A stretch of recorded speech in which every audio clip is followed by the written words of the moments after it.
θα φτιάξουμε ένα υπέροχο λικέρ κεράσι που θα σας αρέσει πάρα πολύ.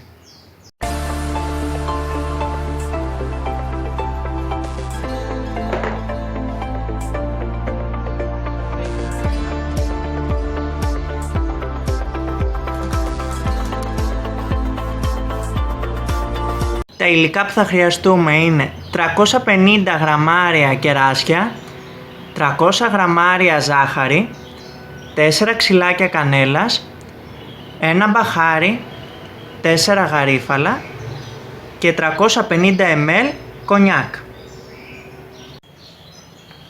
Προσθέτουμε όλα τα υλικά μέσα στο βάζο.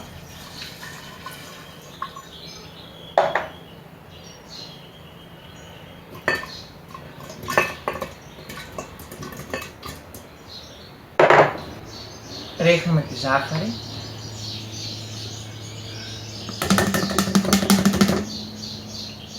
Τα ξυλάκια, το μπαχάρι και τα γαρίφαλα. Και το κλείνουμε. Το κουνήσαμε λίγο, το βάζουμε στον ήλιο για 3 μήνες, κουνώντας τα αναδιαστήματα, και αφού περάσουν οι 3 μήνες, το σουρώνουμε και το βάζουμε σε μπουκάλι. Και τα κεράσια μπορείτε να τα χρησιμοποιήσετε κάνοντας σοκολατάκια από κεράσι.